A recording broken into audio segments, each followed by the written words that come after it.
So this is the brand new Gigabyte AORUS Master 18, and yep, I know, I've already reviewed the 16-inch version.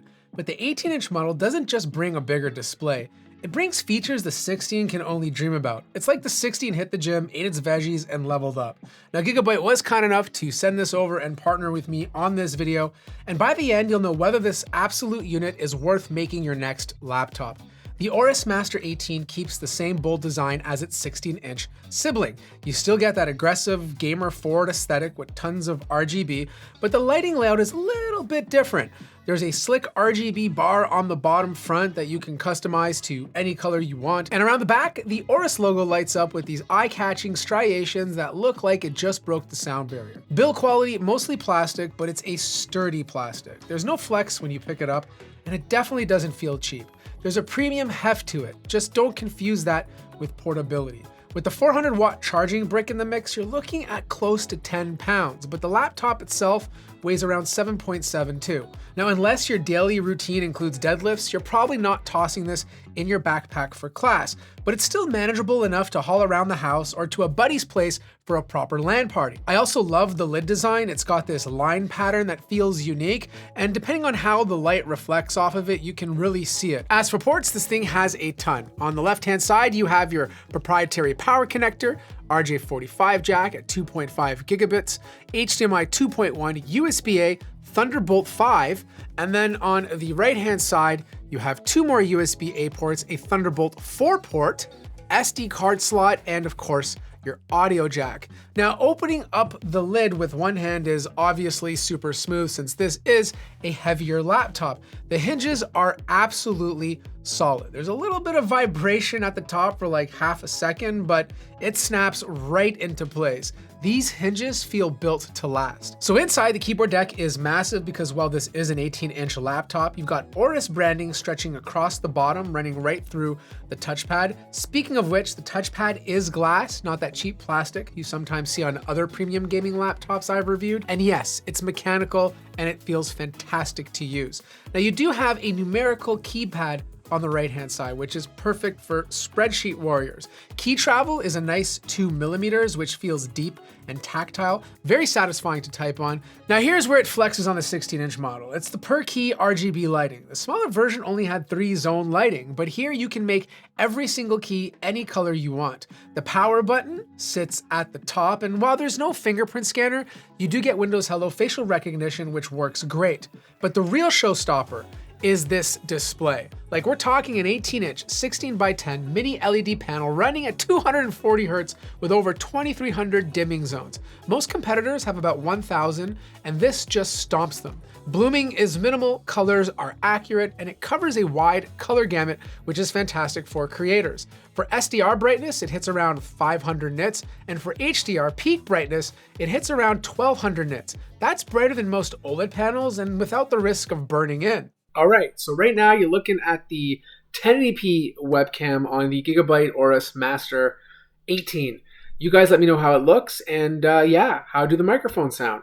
And look, Gigabyte didn't stop there. The speaker setup is also better. You get 6 speakers in this piece compared to just 4 in the 16-inch model. That's a 50% boost in audio firepower. Here's a little sound comparison. You guys let me know which one you think is better.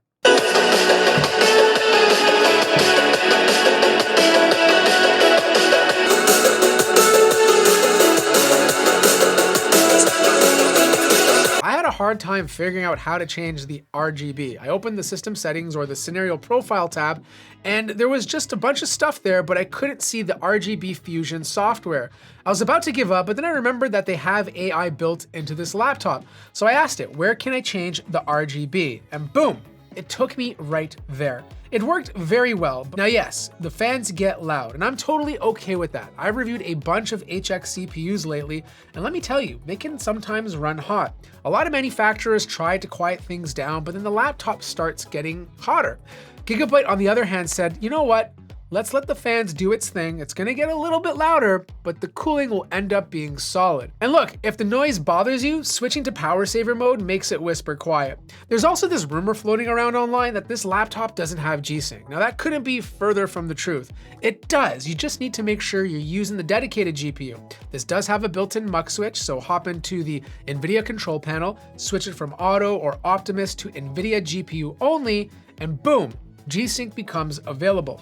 But I did run into one little weird issue with Wi-Fi speeds, and I was kind of scratching my head about this because this thing has a Wi-Fi 7 card, yet my speeds were crawling. It turns out it was the Gigabyte speed software slowing things down. A quick uninstall fixed everything. The reason I'm bringing this up is because I want Gigabyte to know about it so they can fix it and patch it so it doesn't happen to other people. So just a quick little interruption and update on the Wi-Fi issue. I actually spoke to Gigabyte and they fixed the problem. As long as you're on the latest version of Gmate, you'll have no problems with Wi-Fi. Performance-wise, this thing is an absolute monster. No complaints. The Intel Core Ultra 9275HX is clocking mid-130s on single core and over 2000 on multi-core performance, which is exactly where it should be.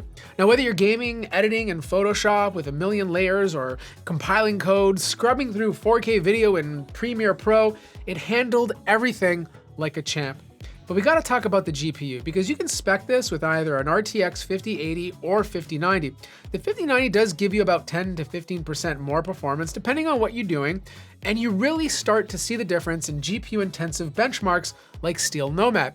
Now, if you are playing at QHD+, which is the native resolution of this display, the 5090 will crush anything you throw at it. And yes, this being a 50 series GPU, you get access to DLSS 4 and multi-frame generation. Now, not all games support it yet, but you can sometimes force it in the NVIDIA app. But titles like Marvel Rivals and Black Myth Wukong are already showing major frame rate boosts. Just keep in mind that enabling multi-frame generation will increase latency by a bit. Thermals are also solid. Under load, CPU temps usually sit in the mid to upper 80s thanks to the vapor chamber cooling system, and again, those fans. The keyboard deck stays cool to the touch, and the GPU runs at a full 175 watts without breaking a sweat. Getting inside is pretty easy. Just be careful when you take off the lid because you do have a ribbon cable that activates the RGB over here. Just be kind of gentle when you pry it away and remove it first, but the internals look great. Like, you have 4 fans. Most laptops these days come with 2 or 3, but you also have that vapor chamber cooler in the middle. You have 3 drive slots. 2 are populated, the 3rd one is over here,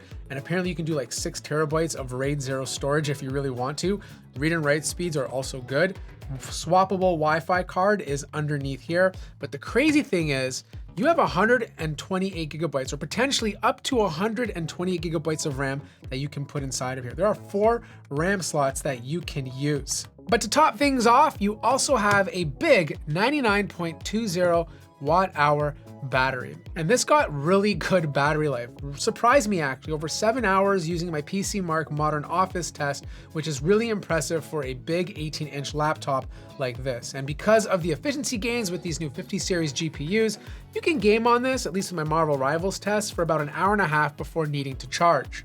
So here's the bottom line. The Gigabyte AORUS Master 18 is basically the Master 16 after hitting the gym and doubling down on performance. You get a fantastic keyboard, a smooth glass touchpad, tons of ports, including Thunderbolt 5, loudspeakers, and that mini LED screen. Is it perfect? Absolutely not. No laptop is. But if you care about raw performance, good cooling, and a killer HDR experience without OLED worries, this thing is worth a serious look. Now, if you're interested in picking one up, I'll leave links in the description down below. Let me know if you have any questions. Drop a like if you enjoyed the video, and if you're new here, consider subscribing. I'll catch you guys in the next one.